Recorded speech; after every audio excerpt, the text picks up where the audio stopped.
Fala, minha gente, sejam bem-vindos e bem-vindas aqui no meu canal. Eu sou Rodolfo Kapler e esta é mais uma edição do Kapler Entrevista. E eu tenho a alegria de conversar hoje com Francisco Raso, que é professor, filósofo e escritor. É autor da obra Imaginação Totalitária, pela editora Record, entre outros livros. E hoje nós vamos conversar sobre o tema dos extremismos ideológicos, dos radicalismos que têm dominado o mundo. Seja bem-vindo aqui, professor. É uma alegria, mais uma vez, conversar com o senhor.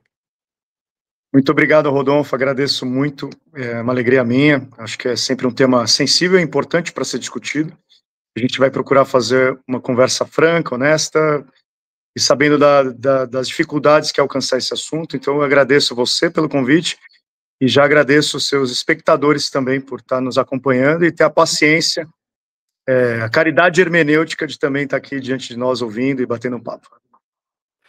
Professor, no último dia 10 nós recebemos a notícia, né, da trágica morte do Charlie Kirk, aquele jovem pensador, ativista, conservador norte-americano, né? O que chamou a atenção após a morte dele foi que, ao mesmo tempo em que muitos lamentaram, outras pessoas celebraram a morte do ativista.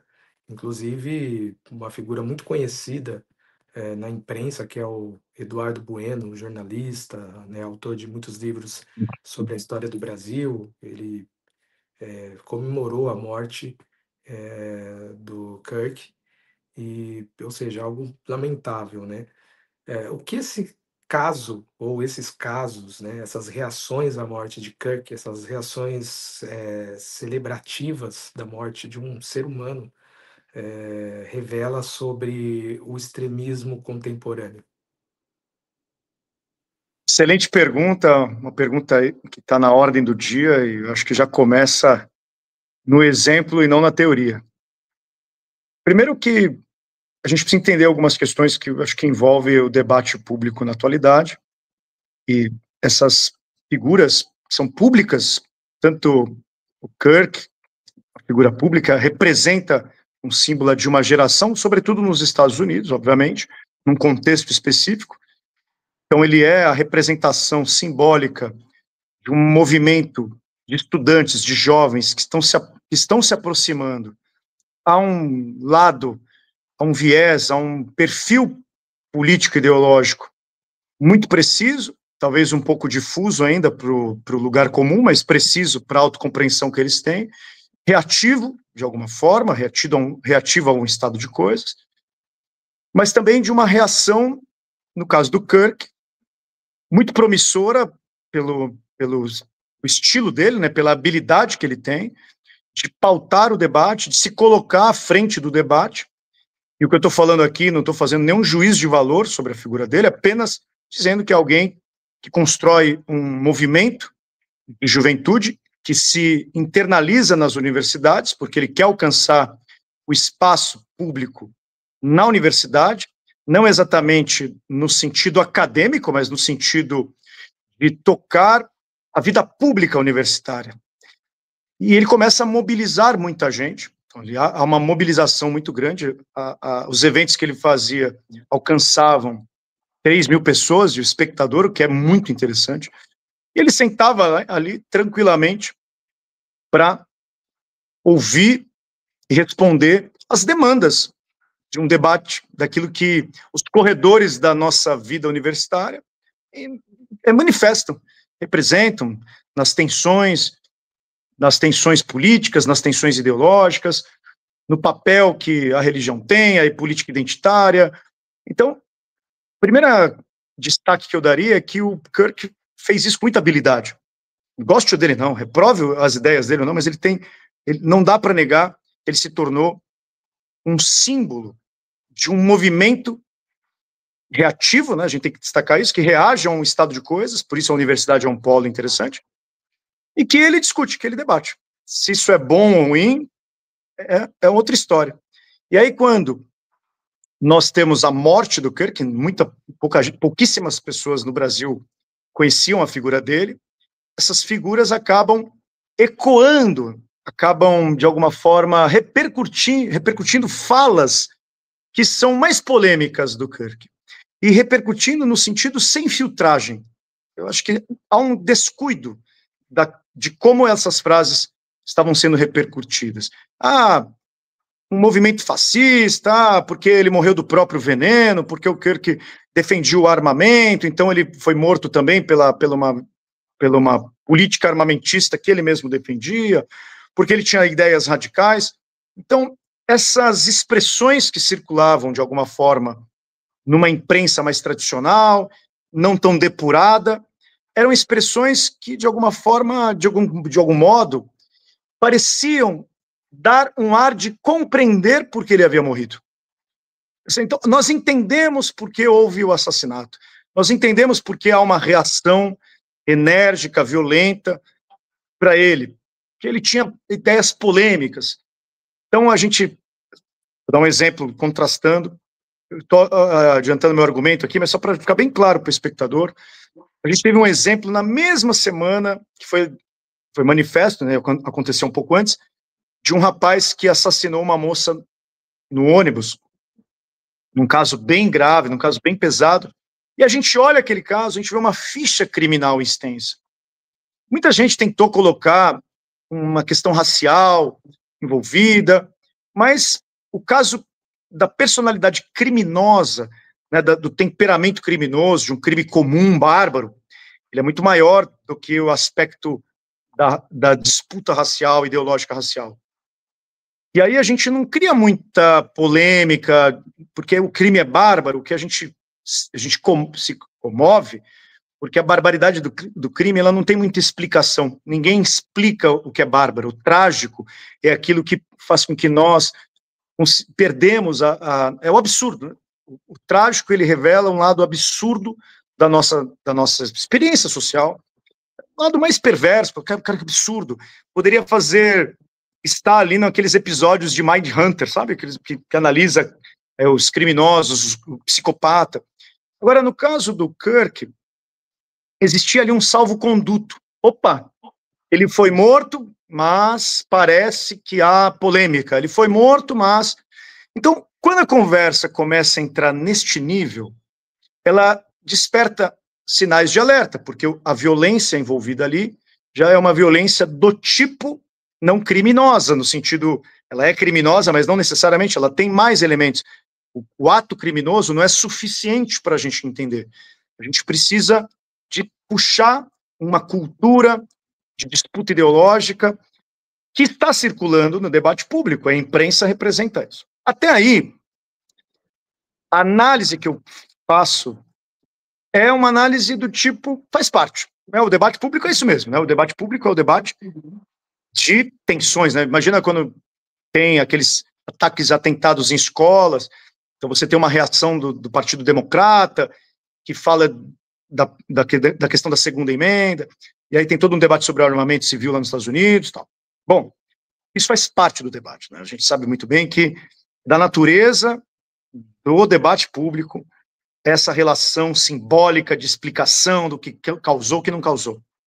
Mas a gente também passa a ver um certo exagero de um outro fenômeno, e aí a gente chega exatamente na sua pergunta, que é um fenômeno que nós não estamos tão acostumados, pelo menos aqui no Brasil, na imprensa brasileira, porque esse é um fenômeno um pouquinho mais de natureza mais, vamos chamar assim, extremista, né?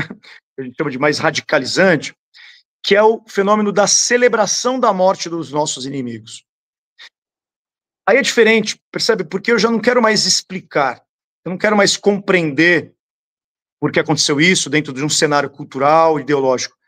Agora eu faço parte, né, o Peninha faz parte, o blogueiro ali faz parte, o cara que está ali tweetando faz parte, o cara que está ali narrando, eu vi vários outros vídeos, agora ele celebra porque ele é parte de uma narrativa também ideológica. Ele celebra porque, de alguma forma, ele se vê beneficiado ideologicamente, no sentido de que um fascista, um extremista, também deve morrer. Eu lembro que uma frase que o Peninha citou, ele insiste nessa frase, ele diz, olha, o mundo ficou muito melhor sem o Kirk. O mundo se tornou um lugar muito melhor sem o Kirk. E é interessante porque essa expressão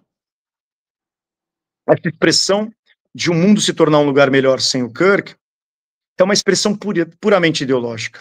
Percebe? Ele é uma expressão de alguém aguerrido, de alguém que agora diz às claras para todo mundo ouvir que estamos enfrentando inimigos simbólicos que atrapalham a nossa vida. Eu, particularmente, às vezes, sei lá, morre algum político, morre algum autor que eu nunca tive simpatia, a boa civilidade, a boa batalha da civilidade, ela recomenda, na ética boa dos costumes, que você não fala nada. Publicamente, eu vi de um aluno meu, falou, olha, eu não sou um cara ligado à direita e tal, e para mim a morte do Kirk, assim, não diz muita coisa. Quando ele diz isso para mim, o que eu percebo? Assim, faz parte, né? A morte está aí. Agora, o passo de você celebrar, aí ele é um sinal, aí ele é indicativo. Eu acho que nós estamos conversando justamente para decifrar o que esses passos significam. E aí eu acho que a gente tem que... Oi? E talvez tais figuras que celebraram, né, a morte do Kirk, que falam tanto sobre diálogo, sobre coexistir, deveriam lamentar a morte de um oponente intelectual, né, de um oponente ideológico. Eles fizeram o contrário, né, celebraram a extinção de um ser humano. Né? Você toca num assunto bom também, né? Essa questão do reconhecimento de que os meus oponentes merecem participação do espaço público, é porque eu reconheço no adversário não a adversidade, mas eu reconheço no adversário o valor próprio da cidadania, de uma cidadania democrática, de que eu não pretendo domesticar essa democracia, esse valor de cidadania, de que ele é efetivamente universal. Hoje, o que o extremista é, para a gente tentar dar uma definição, pelo menos provisória e possível, o extremista é alguém, no meu entendimento, eu sempre tive muita preocupação de eu mesmo não ser um extremista, sempre tenho essa preocupação, mas eu sempre pensei na possibilidade, assim, de um extremista ser aquele que, no adversário, ele coloca o processo de inimizade absoluta. Porque a gente sabe que as relações sociais, elas são relações de adversidade. Ninguém aqui é tolo de achar que todos devem ter um consenso absoluto sobre tudo. Até a democracia só funciona porque o regime democrático é aquele regime provisório. Os que governam um dia serão governados no outro. Isso é clássico. E que esse equilíbrio do governo provisório, né, de governo provisório aqui não no sentido técnico, né, quando há uma ruptura de Estado, tem o governo provisório. Não, no governo provisório, na balança que a democracia representa. Os governados serão governantes, os governantes serão governados. Para isso acontecer, eu preciso considerar de que o palco em que a democracia celebra a sua vida é um palco em que a relação intersubjetiva se dá justamente pelo reconhecimento de que o outro pensa diferente de mim, clássico, e de que eu não vou resolver problemas de ordem pública, problemas de ordem política, da relação de estabelecer comandos, forçar alguém à obediência, mediante exclusivamente a força, a implicar necessariamente a força, né? A ideia do poder sendo coercitivo em forma violenta. O que a gente espera? A gente espera que o palco do debate público reconheça na diversidade a diversidade de ideias, a diversidade de contrastes, de soluções para a vida civil, para a vida política. Assim, eu tenho minhas convicções muito enraizadas, mas quando eu vou para o espaço público, ser corrigido no espaço público faz parte justamente da estrutura do espaço público, onde opera um grau de racionalidade que, assim, ela tem um caráter, às vezes, belicoso, retoricamente belicoso. A gente sabe que a retórica ela é muito. Ela tem um lado metafórico da guerra, da batalha, da violência, né? A gente usa expressões, o xadrez da política, porque é um campo de disputa e tal, de estratégias. Porém, o que o extremista faz? Ele enclausura isso de um jeito, ele se fecha numa ideia que, para mim, a melhor definição é a da Hannah Arendt nesse sentido, que é o conceito de ideologia como a lógica da ideia. O que ela quer dizer com isso? O ideólogo extremista, aquele que vai fundar o Estado total, totalitário, ele é o cara que nunca está errado. É a ideia do, lá no fascismo italiano, tinha placas assim, o Mussolini sempre tem razão. Não tem, sabe, no Revolução dos Bichos, tem um dos porcos lá, ele fala, né, que o Napoleão sempre tem razão, né? Ele tá, na verdade, o Orwell tá pegando essa ideia, que é eu sempre tenho razão. Ora, somado a um ambiente que tá ali, belicoso, o tempo todo, colocando no seu adversário que ele é a pior coisa do mundo, que ele precisa ser fogo no fascista, fogo não sei o quê, destrói esse cara, ele não pode falar aqui, somado a um estado emocional de terror, de angústia profunda, de medo profundo, eu não estou mais lidando com interlocutores, percebe? Eu estou lidando com o medo absoluto. Assim, para mim, eu nem acho que o primeiro Peninha, infelizmente, fala com certo sadismo retórico, né? Ele tem um jeito de dizer com certo sadismo, que até incomoda muito, mas mais do que, para mim, mais prejudicial do que ser o maior prejuízo do que ser sádico é justamente o sádico inteligente, né?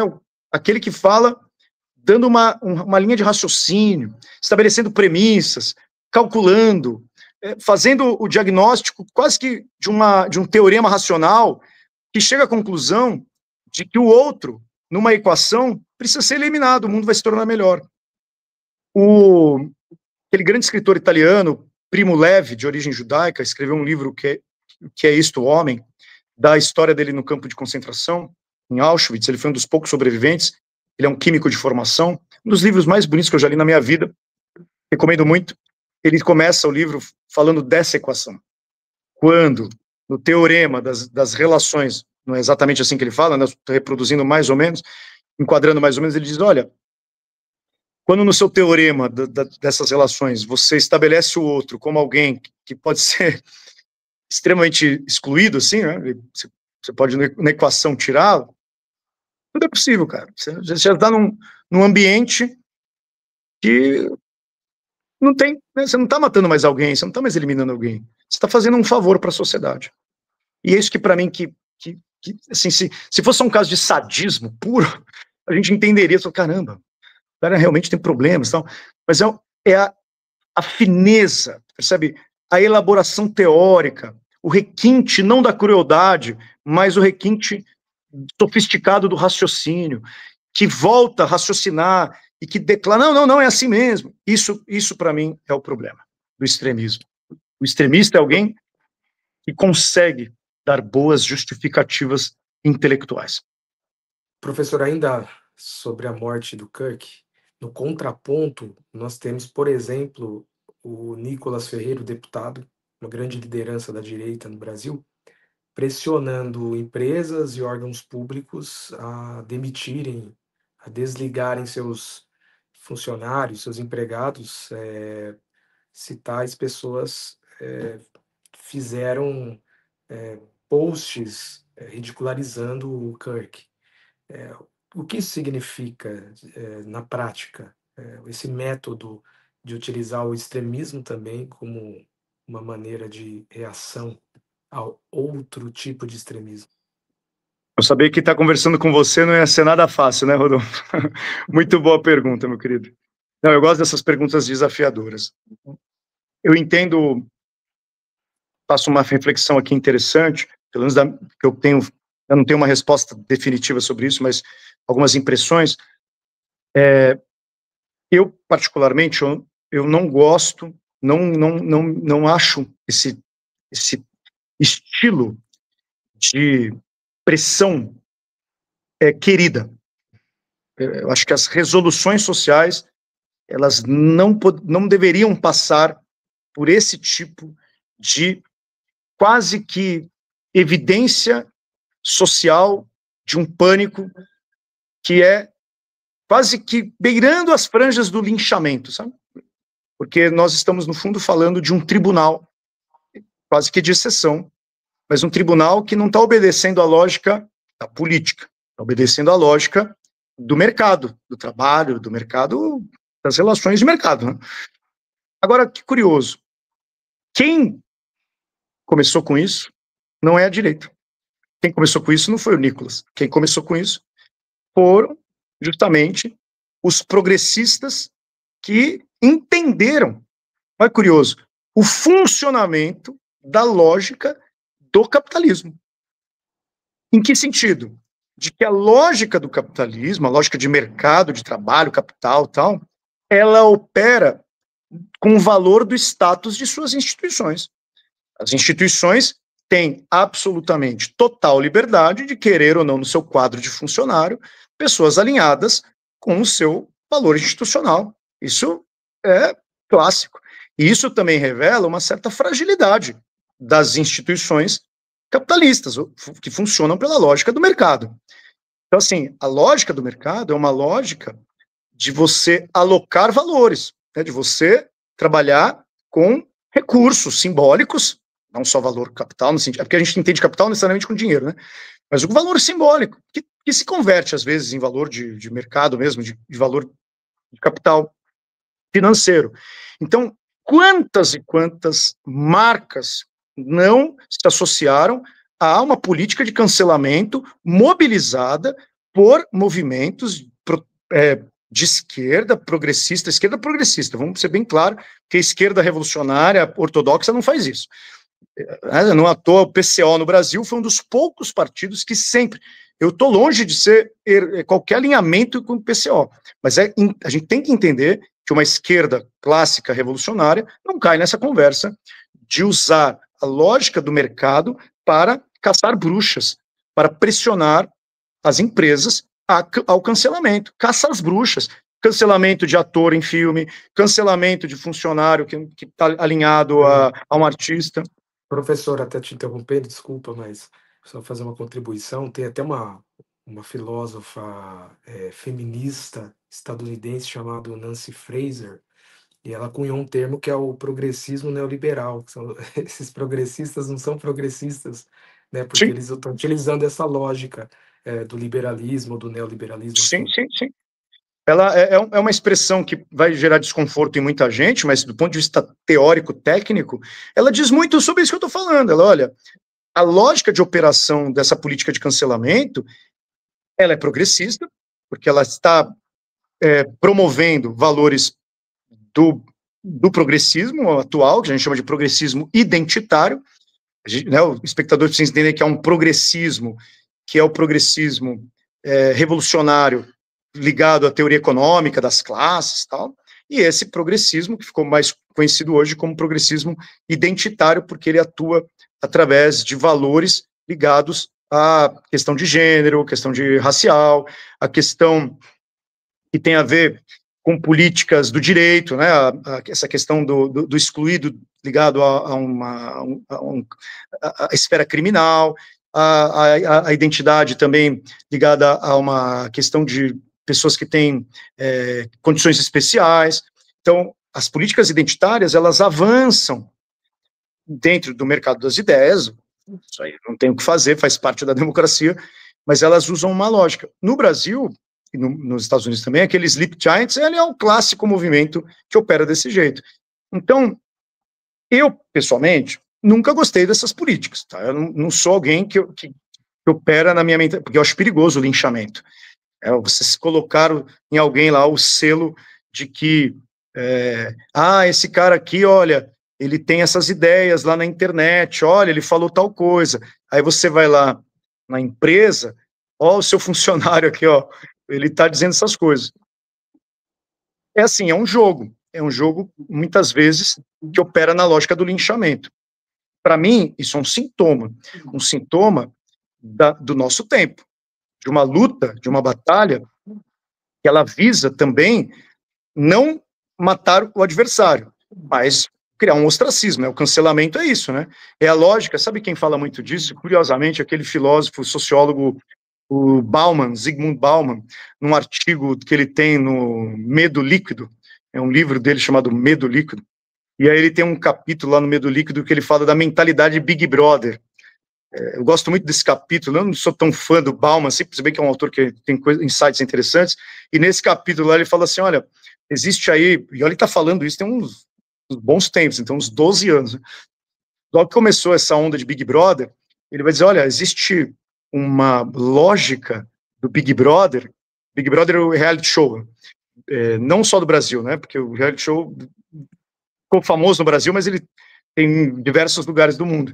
E aí o Bauman analisando, ele falou assim, o que o participante faz? O participante, ele vai ser morto, né? Ele vai ser eliminado, ele tem que se colocar publicamente para defender a sua existência ou a sua exclusão na casa. E a participação do público, curiosamente, não é uma participação democrática, é uma participação do tipo, sabe quando nas arenas do, isso não é o Obama que fala, sou eu, né, mas uma analogia, quando nas arenas, as arenas dos gladiadores, o imperador pedia para fazer, aí todo mundo, é mais ou menos essa lógica, né, uma lógica de você eliminar o adversário absolutamente confortável no seu sofá, né? Você não está indo para a batalha, né? Você está ali no seu sofá, espectador, aí você clica lá, votei para ele se eliminar. Para mim é a mesma coisa. O Bauman teve uma sacada muito, muito boa de como operaria as redes sociais com a lógica do cancelamento. Não é bom isso. Agora, o Nicolas, não tem nenhuma ligação com o Nicolas, longe de qualquer afinidade ideológica, muita gente poderia dizer isso, mas o Nicolas só usou uma estratégia que já estava aí, né? Se é boa ou ruim, parece que está funcionando. Mas é triste.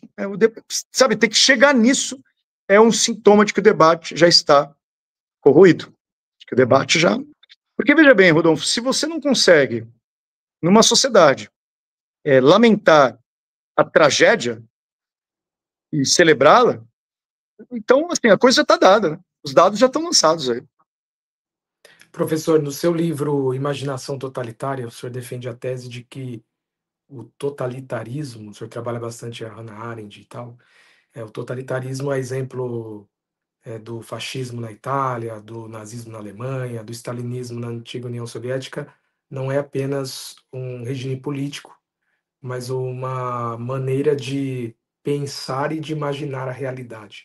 De que maneira a sua tese ajuda a gente a entender esses radicalismos tanto de direita quanto de esquerda, que dominam não só o Brasil, mas o mundo hoje? Bom, primeira coisa importante é isso que você acabou de dizer, tanto de esquerda quanto de direita. Quando eu escrevi meu livro A Imaginação Totalitária, que vai completar 10 anos agora, eu estava muito envolvido no debate público com aquela ascensão dos métodos do Black Blocs, que era para mim, eles eram ali para mim, naquele momento, um exemplo de ambiente extremo para consolidar um tipo de política. Claro, não eram os únicos, e aí eu comecei a fazer, obviamente, um raciocínio do tipo, caramba, será que eu também não tenho um conjunto de crenças que poderiam, na sua dinâmica de radicalização, ser também totalitária? Porque o maior problema para mim sempre foi colar no outro o que ele é o extremista e eu não, eu sou o cara, eu estou propondo a luz, a razão e o conforto da civilização, não, o outro é o extremo. e o black box naquele momento era a figura. Então, só para contextualizar um pouquinho. Aí, tem um autor, um filósofo brasileiro, chamado Paulo Arantes. Ele escreveu uma obra ligada à ideia do estado de sítio, estado de exceção. Ele fala muito dessa questão do estado de emergência, né, saiu pela Boitempo, toda uma coleção relacionada a isso, uma obra até difícil filosoficamente de ler, e era um raciocínio muito sofisticado para justificar a ação do grupo Black Box. Então era muito sofisticado, ele é muito sofisticado, né? Ele é filosoficamente muito sofisticado, muito difícil ler teoricamente. E aquilo estava me incomodando no sentido de, caramba, é possível dar um fundamento para ações políticas que são extremamente violentas. Bom, em geral, você percebeu bem, as questões ligadas a fascismo, a comunismo, a totalitarismo, a nazismo, elas aparecem no debate sempre corroídas, porque eu quero colocar no meu adversário que ele é o pior. É quase que uma demonologia, né? Quase que eu estou endemonizando o meu adversário, dizendo que ele é nazista ou que ele é fascista. No caso da direita, na época, estava muito ligado à ascensão do movimento ligado com o Olavo de Carvalho, comunistas. Então, quem não é de, pelo menos, moderado, o isentão já era, né? O isentão já era o comunista. Então, é você colar no seu adversário esses títulos, né? Essa tipologia, que é uma tipologia que reduzia o adversário à imagem do mal no mundo. Ora, o meu raciocínio foi assim: eu não preciso do Estado para fazer isso. Eu não preciso ter um Estado instaurado para fazer isso. Então, muitos estudos sobre totalitarismos, eles estudam as estruturas e o funcionamento, a tipologia do Estado totalitário. Culto ao líder, economia planificada, partido único. Então, a Hannah Arendt, que de alguma forma foi buscar as origens desse totalitarismo, as origens ideológicas, questão do nacionalismo, antissemitismo, né, toda essa fundação me deu muita margem para pensar não nas origens das ideias, não nas origens ideológicas, mas nas origens psicológicas. Não que eu seja psicólogo, né, mas eu estou usando psicologia aqui no sentido mais filosófico, né, no sentido de uma disposição mental para agir politicamente. Eu sou da filosofia, então eu estudei lá autores ligados ao pragmatismo, sobretudo o pragmatismo norte-americano, de William James, faz essa transição entre psicologia e filosofia e tal. Não é uma psicologia psicanálise, né? Não é psicanálise, assim. É psicologia no sentido de entender a disposição psíquica para o agir. E eu sempre fui muito cuidadoso, pelo menos é uma crença que eu trago como um valor, né, de fazer essa depuração de que se eu estou colocando no meu adversário esse selo de demonização, se as minhas ideias podem ser colocadas, e podem. Então, para mim não era um problema de ideologia, entende? Para mim não era um problema de esquerda ou direita. Era um problema que antecedia as ideologias. Era um problema que tem uma estrutura um pouquinho mais para baixo, um fundamento na disposição de formação psicológica. E eu identifiquei, assim, pelo menos um pouco da minha tese, um pouco do que eu penso, que não é só minha, né? Não estou falando sozinho, eu tenho autores que eu estou alinhado, familiarizado. Eu gosto muito daquele George Steiner, o crítico literário, o autor de obras ligadas à literatura, à crítica literária. Ele tem um livrinho chamado A Nostalgia do Absoluto. É um livreto desse pensador, em que ele vai dizer, olha, as ideologias no século XX, elas se tornaram religiões substitutas. Porque o ser humano tem uma estrutura mental de se dispor a buscar significados profundos para a sua vida. E com o declínio da religião histórica, com o declínio nessa era secular que a gente chama, né, o secularismo, há uma abertura, há um fosso, né, parece que uma abertura mesmo de entrada para os niilismos, né? O Dostoiévski é o principal escritor que vai descrever na literatura esse sintoma, né? E aí ele usa essa expressão, nostalgia do absoluto. E para mim, eu queria identificar isso, essa disposição, que não é de esquerda ou direita, você percebe? É típica de uma cultura niilista, de uma cultura fadada a não ver sentido em nada, de uma cultura que, de alguma forma, ela não encontra fundamento, quase que fundamentos mais genuínos, mais perenes, em nada, né? Assim, tudo é meio... tudo é o típico pós-modernidade, né? Tudo vale, né? Qualquer coisa serve, que a gente vai ver realizada na arte, né? Tudo serve, né? Na arte tudo pode. Então eu estava um pouco ligado a isso. É E para mim, a morte da razão, né, como isso, sustentou o Francis Schaeffer, né, o teólogo presbiteriano. perfeito, Rodolfo. Exatamente, essa morte da razão, porque, no fundo, a pós-modernidade é isso, né? A derrocada da racionalidade universal, das metanarrativas, e tudo pode. Aí eu queria perguntar se o totalitarismo, como Estado totalitário, ele é um desdobramento, de alguma forma, não necessário, mas ele é um desdobramento, e críticos como a Escola de Frankfurt, né, o Adorno, ele é um desdobramento de uma racionalidade técnica, não importa se ele está certo, tá? Não quero discutir a tese dele aqui, mas a resposta que foi dada, clássica, por exemplo, da Escola de Frankfurt, é que há uma racionalidade técnica que se apropria de uma técnica sem visualizar os horizontes dos fins, né, dessa racionalidade. Mas essa racionalidade é o desdobramento de uma cultura moderna, né, a dialética moderna da secularização, do esclarecimento. Eu queria visualizar se era possível isso num nível não do Estado, mas no nível das escolhas individuais, das escolhas intersubjetivas. E assim, é isso que aponta, né? Para mim, quando eu vejo essas expressões que a gente está discutindo aqui desde o início, elas são exemplos típicos que olha, vou ser sincero de verdade, eu sempre resisto a não mandar um fascista, sabe, comunista, sabe? A gente sempre resiste, a gente tem que tomar cuidado, cara. Não é uma coisa que eu posso falar assim, isso é culpa do meu adversário, isso é culpa do outro, né?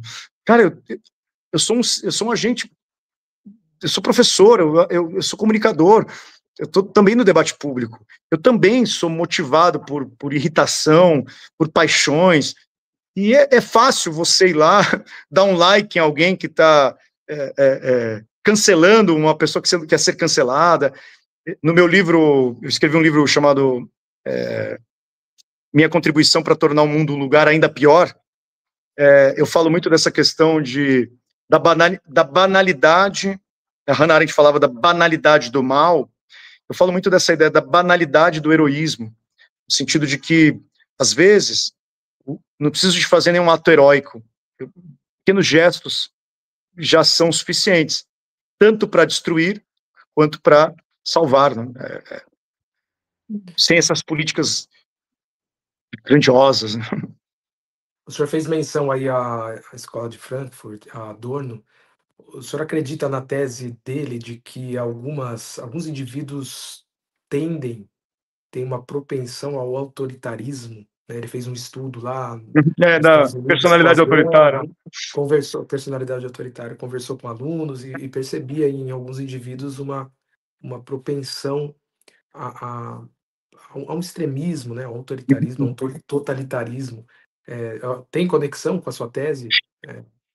Sim, mas eu tendo a não julgar o caso num temperamento exclusivo de alguns indivíduos. Para mim, a tendência ao extremismo, ela é democrática, ela é bem universal. Então, eu não vou jamais olhar para alguns indivíduos que têm mais ou menos tendências a fazer, O Adorno está muito ligado à tentativa de se fazer uma análise, até pelo contexto que ele está vivendo, de uma crítica a uma cultura capitalista ali, mais ligada a uma ética, que é a ética do empreendedor, que não se importa muito, né? Essa coisa de você transformar uma ética sem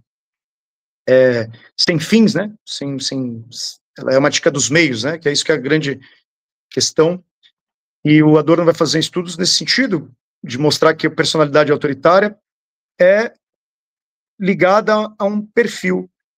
Eu sou mais democrático, assim, eu acho que todos nós corremos o risco de não, de alguma forma, se nós não treinarmos, é uma questão de exercício constante, né? Exercício constante, de não treinarmos essas habilidades de prudência, para voltar para os antigos, né, sabedoria dos antigos aqui, da prudência, de virtudes que são um pouquinho mais, que freiam as paixões, não é uma questão de ideologia.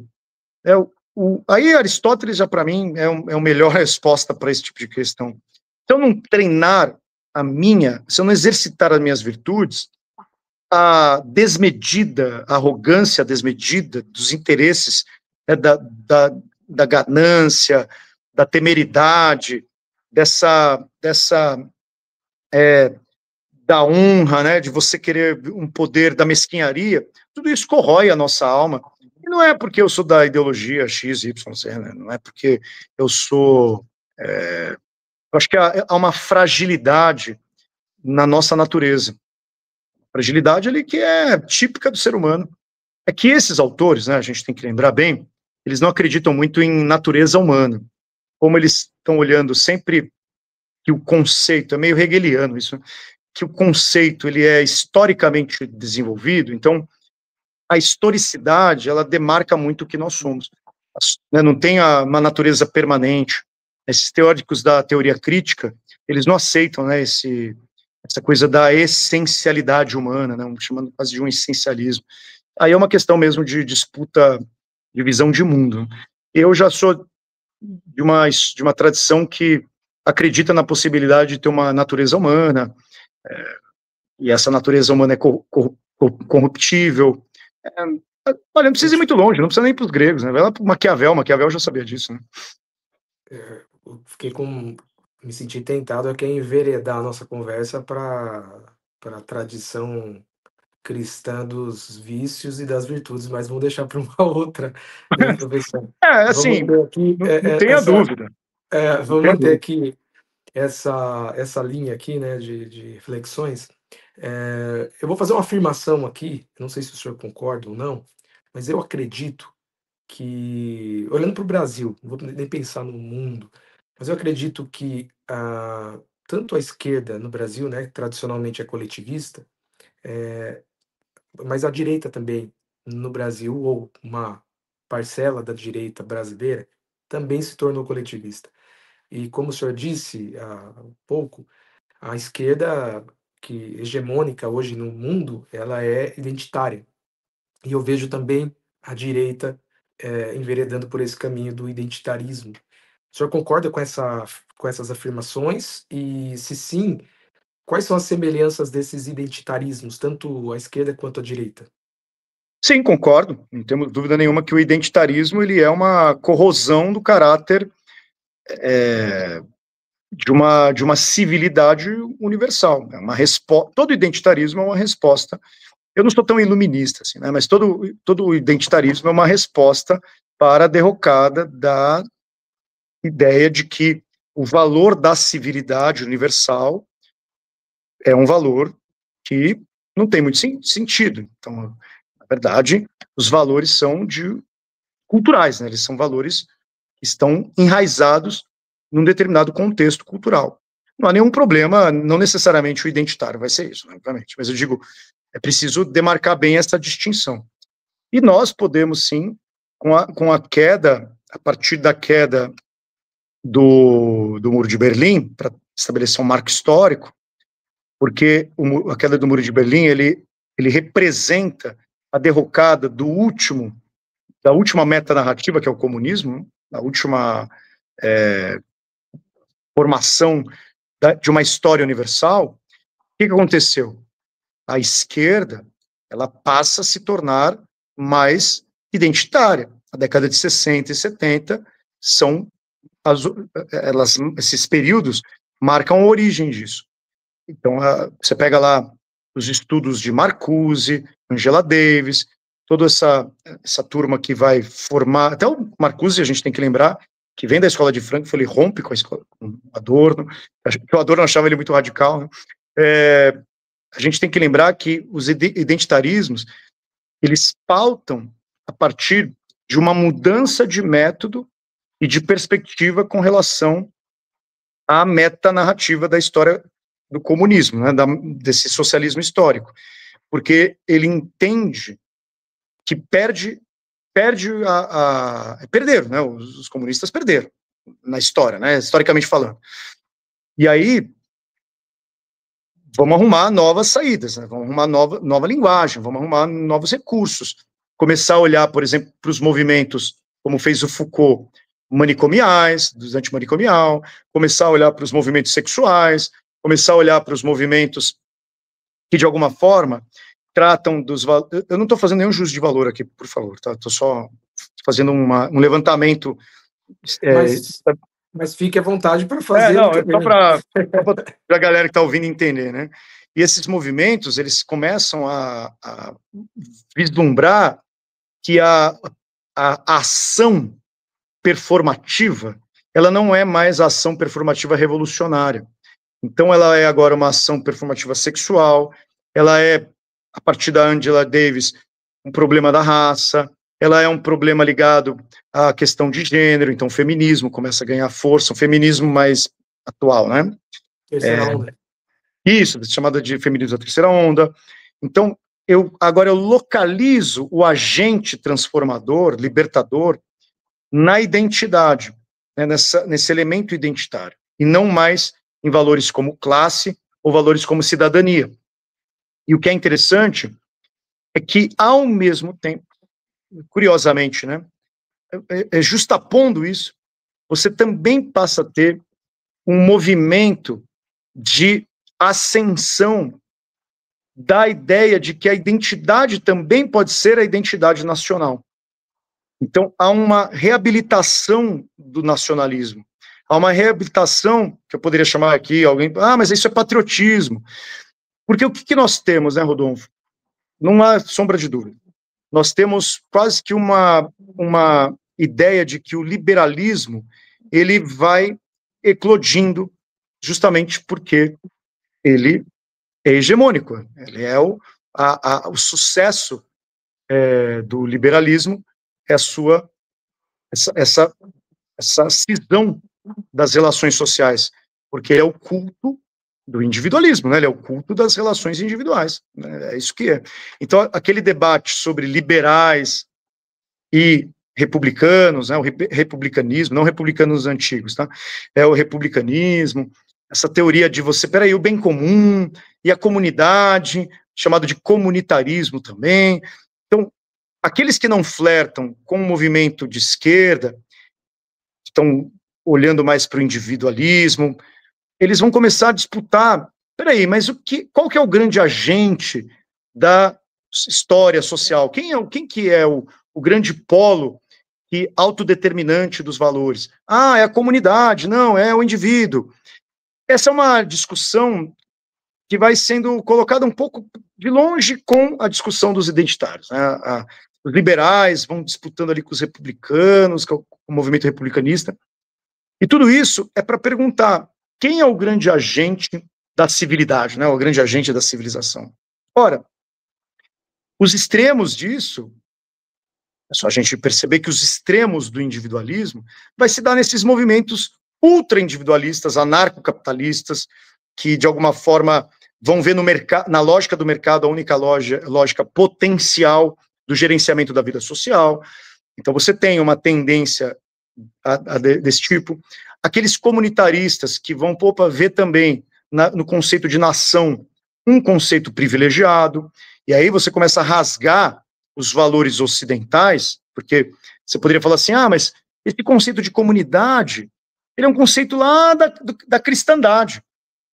Então vamos buscar lá na cristandade o alicerce de um valor, aqueles valores da cristandade mesmo, a caridade, a nobreza, né? A gente tem aí a recuperação de uma...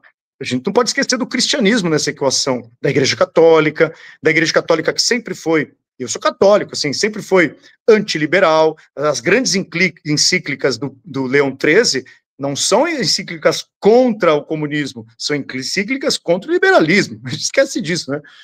E aí, como a Igreja Católica já vinha denunciando isso, você também tem um movimento na Europa, chamado de a nova direita, né, na França, sobretudo, isso ganhou muita força, de um movimento, peraí, não é o cristianismo, não. Na verdade, antes, é o mito fundador da Europa. O mito fundador da Europa, ele é um mito que não tem a ver com o cristianismo. Ele vem de outras religiões. Ele é pagão. Ele é um paganismo que precisa ser repaginado. Aí você tem um identitarismo tradicionalista, entende? Você tem um identitarismo de cunho tradicionalista. Porque o tradicionalista vai ver? Ou ele é católico, o tradicionalismo é católico, aquele culto à monarquia católica, tipicamente dos franceses, né? Os franceses têm essa leitura, né? Ou ele é pagão. E esses movimentos de direita, que hoje surge identitarismo de direita, eles são pagãos, né? O Charlie Kirk, ele não é dessa tendência, ele é cristão, né? Ele é de um cristianismo que tenta justamente trazer de um cristianismo político, né? De reativo politicamente. Mas ele ainda tem consciência, né, para voltar a ele, essa distinção do secularismo e do cristianismo que opera na esfera privada, que eu não concordo, tá? Se eu sou um pouco mais... Eu acho que dá para ter um debate público secular, reconhecendo que o cristão também tem participação no debate público, assim como qualquer outra religião, né? Eu acho que o secularismo precisa ser plural, de maneira mais... Eu particularmente sou radicalmente mais pluralista, assim. Eu não faço a distinção esfera privada e esfera pública. Mas eu vi uns debates, eu estou te falando isso... Há um teólogo protestante, né, o Miroslav Volf, já ouviu Já ouvi falar? falar. Ele Não tem um conheço livro muito, mas... chamado Teologia Pública, fé pública, e ele defende que quando a fé cristã não está no debate público, o secularismo é que passa a dominar esse espaço. Sim, é muito bom isso. E tem uma coisa que para mim sempre foi o mais complicado. Como o secularismo não é uma resposta, o secularismo ele é a anti-resposta, porque ele vai dizer, olha, a razão é a que legitima o espaço. Só que a razão, ela é complicada, né? Porque a razão pode ser um mero instrumento de raciocínio. Então você tem aí uma morte da razão, para usar a expressão que a gente usou, do Shepard, inclusive, e aí você fala assim, bom, como o secularismo não é uma resposta definitiva, porque ele não responde aos fins últimos, né? O secularismo não dá uma resposta de fim último, o que acontece? Ele é preenchido por essas correntes, né? Assim, ele se preenche por paganismos, ele se preenche por identitarismos sexuais.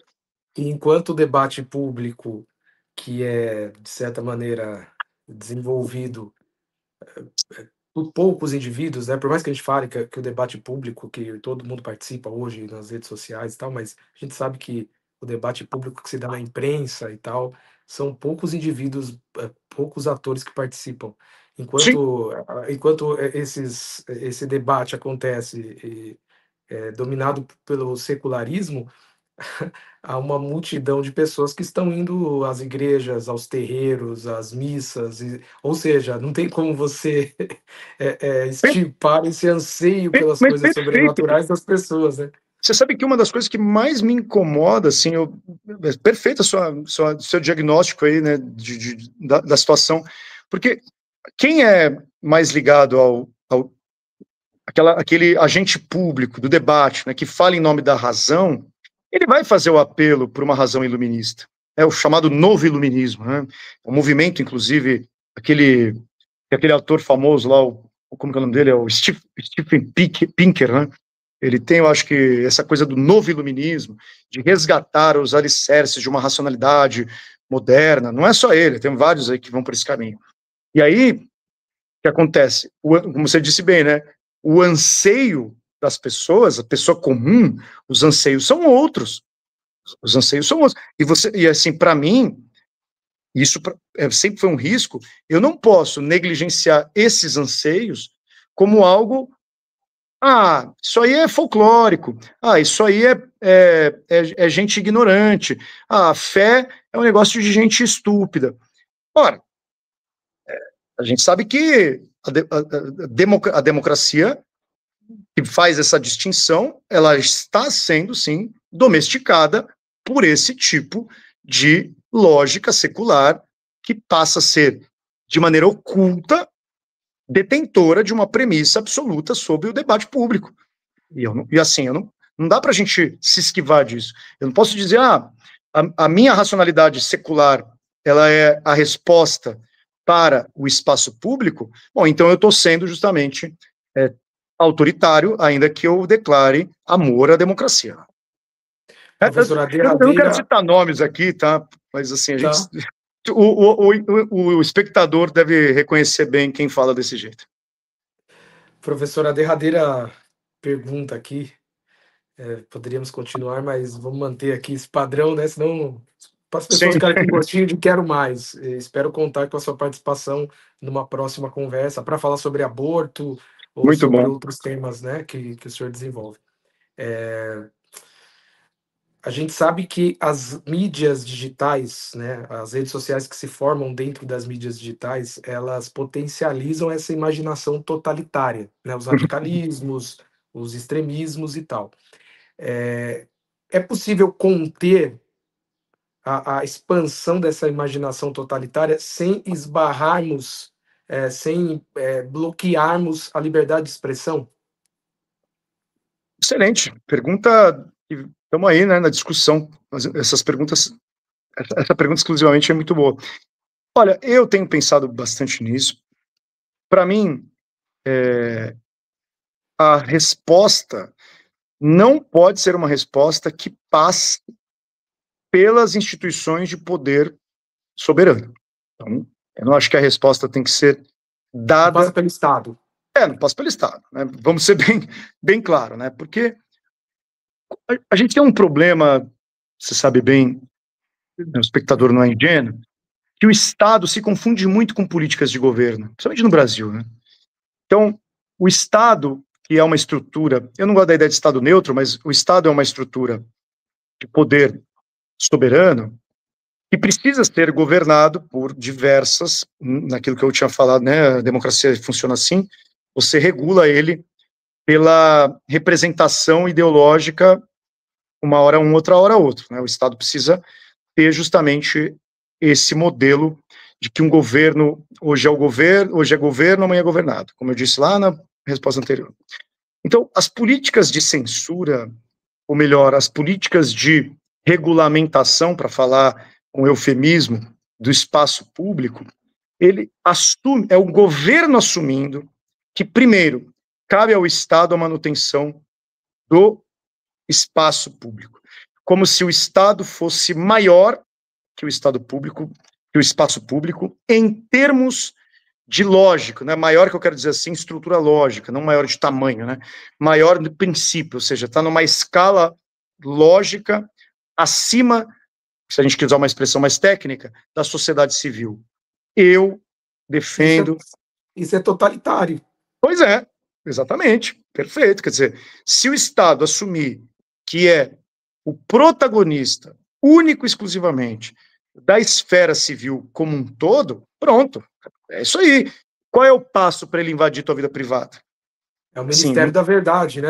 exatamente, ó, Fazendo perfeito. referência de novo É, ao é Orwell, o né? George Orwell, né? Ah, É isso aí, cara.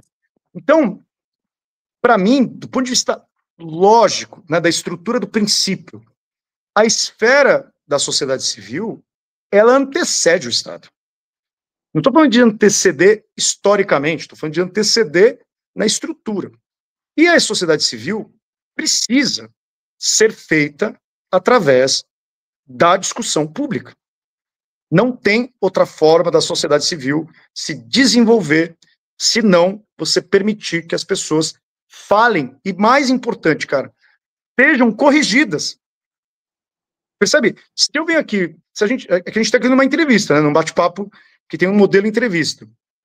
Se você entrevistar alguém amanhã que pensa completamente diferente de mim, e eu me dispor a ouvir essa pessoa, e eu perceber que essa pessoa está aqui me corrigindo, olha, o Raso falou tal coisa, às vezes não precisa citar meu nome, né, por exemplo, eu preciso me pôr à disposição de ouvir e saber se aquela correção faz sentido, se não faz sentido, responder a ela numa outra situação, né, num outro momento, num outro time. A correção, cara, ela é fundamental no espaço público. Porque se você fala para mim, se você chega para mim e fala assim, olha, o Kirk tinha ideias absurdas a respeito da homoafetividade, da homossexualidade. Beleza. Como que você resolve isso? Postando as ideias dele, jogando, dando as ideias dele, luz para as ideias dele. Né? Você joga ela aos holofotes, você não constrange ela, você não pode ocultá-la. Você tem que justamente trazer as pessoas para a esfera pública. Ah, mas os extremistas, eles estão lá nos bastidores, lá na internet, na Deep Web. Bom, a gente está falando de outra coisa, então. A regulamentação das redes passa justamente pela premissa de que o agente do poder político determina o que pode ou não ser dito. E, para mim, cara, isso é um absurdo. É um absurdo. Ninguém pode determinar o que pode ou não ser dito. O que nós temos que ensinar, principalmente para as gerações que estão vindo, que é o usuário de rede social muito... essas gerações que vão vindo. Não à toa o Nepal teve um fenômeno interessante agora, né, sobre a questão das redes sociais mudarem o governo lá, né, essas gerações que estão vindo, elas têm que aprender lidar com o debate, cara, com o contraditório, com ideias que são, Rodolfo, que me incomodam. Não é lidando, né, não é cerceando a liberdade de expressão das pessoas que você vai extinguir o ódio, extinguir essas coisas que são nefastas. Eu penso o seguinte, que as pessoas devem ser responsabilizadas por aquilo que elas falam. Elas têm que ter a liberdade para se manifestar. Ah, mas o cara foi odioso, ou o cara foi agressivo, sei lá o quê, cometeu um crime, foi racista, então ele vai ser criminalizado, ele vai ser responsabilizado. Ele vai ser responsabilizado. Se é crime, ele vai ser julgado. Exato, exatamente. Dentro do devido processo legal. Mas porque senão, né, a gente vai cerceando a liberdade de expressão, ninguém mais pode falar nada, a priori já estabelecem ali os critérios. E para mim, você na verdade está empobrecendo a consciência cívica das pessoas. Então, a consciência cívica das pessoas, a nossa consciência cívica, ela passa justamente pela capacidade que nós temos de fazer discernimento sobre as nossas próprias ações. E as minhas próprias ações precisam ser discernidas no confronto com os outros. Você chegar para mim, Raso, eu discordo de você. Eu vou perguntar numa boa, pô, Rodolfo, por que você discorda de mim? Ah, por causa disso, tá aqui, assim. Pô, legal, nunca parei para pensar por esse aspecto, eu vou parar um pouco para pensar, vou para minha casa, penso um pouco, volto, Rodolfo, tá pensando naquela questão? É assim que a vida flui, né? A vida flui. Assim que a gente cresce, né? A gente evolui.